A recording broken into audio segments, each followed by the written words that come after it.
Bonjour à tous et bienvenue pour ce deuxième épisode des relations dans la saga Harry Potter. Aujourd'hui, nous analyserons la relation entre Luna Lovegood et Hermione Granger. Si cette relation peut paraître banale, les différences opposant les deux sorcières la rendent très intéressante. Analyse.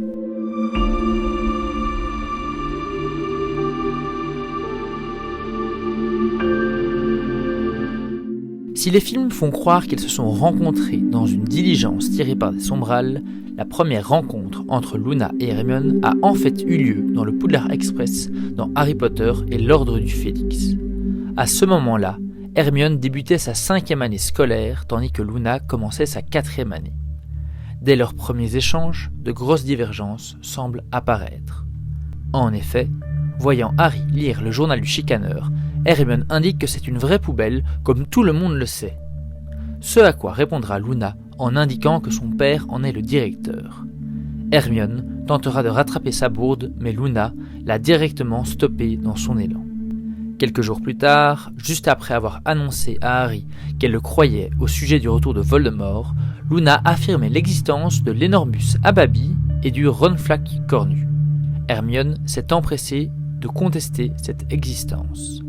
Après que Luna se soit éloignée, Hermione a expliqué à Harry que Luna ne croit les choses que quand elle n'a aucune preuve de son existence.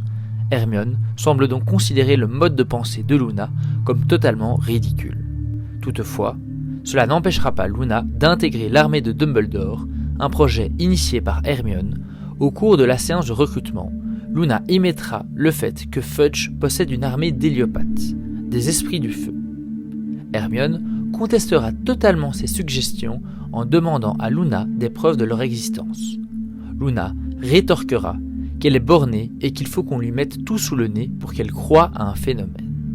Leurs échanges seront ensuite peu nombreux, mais Luna, tout comme Hermione, sera présente dans le groupe de jeunes combattant les Mange-Morts dans la bataille du ministère.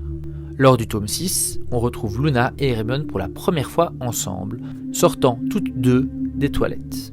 Il apparaît clairement que Luna était occupée à consoler une Hermione touchée par la fraîche relation entre Ron et Lavande. Lors de l'attaque des Mange-Morts dans Poudlard, Luna fut une des deux seules élèves à prêter main forte aux membres de l'Ordre du Phénix. Dans Harry Potter et les Reliques de la Mort, Harry, Ron et Hermione ont en leur possession le cadre de Phineas Nigellus, ancien directeur de Poudlard qui leur a donné des informations sur ce qu'il se passait à l'école.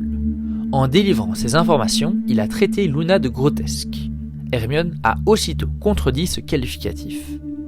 Quelque temps plus tard, en visite chez le père Lovegood, les trois héros remarquent que Luna a créé une œuvre dans laquelle sont représentés 5 portraits, ceux de Harry, Ron, Ginny, Neville et Hermione.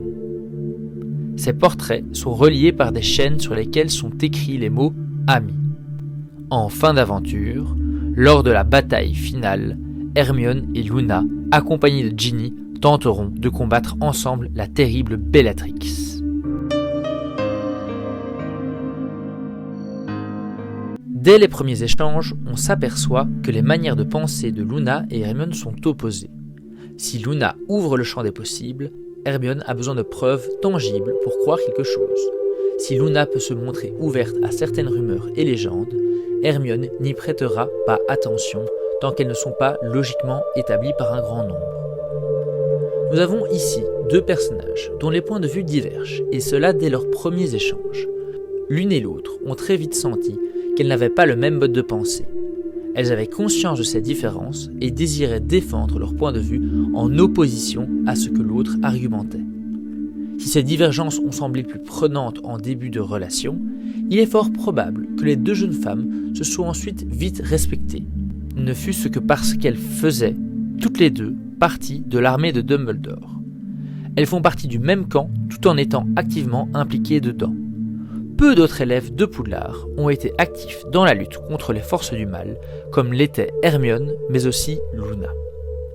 Le fait d'appartenir à cette catégorie très restreinte ne peut qu'augmenter le capital sympathie que les deux sorcières ont l'une envers l'autre. Ces luttes communes ont sans doute permis un rapprochement. Par ailleurs, dans les 2 derniers tomes, nous n'assistons plus à des luttes verbales entre Hermione et Luna. Cette dernière a même voulu consoler Hermione quand elle était triste de la relation Ron-Lavande. De l'autre côté, Hermione a fini par défendre ceux qui trouvaient Luna grotesque, alors qu'elle semblait elle-même penser cela lors de sa 5e année à Poudlard. Il semblerait donc que les deux filles soient devenues amies par les causes défendues et les opportunités qui les ont rapprochées malgré elles. En tout cas, même si le ressenti d'Hermione envers Luna est moins clair, Luna, de par sa création faite à la maison, considère sans aucun doute qu'Hermione est son amie. Elles ont fini par ne plus lutter verbalement l'une envers l'autre, conscientes de leurs différences qui n'étaient plus approuvées. Elles ont fini par esquiver les débats pour se focaliser sur les luttes communes. Il est appréciable de voir deux personnes que tout distingue, mais qui ont fini par se respecter. C'est aussi ce genre de relation qui fait la force de la saga Harry Potter.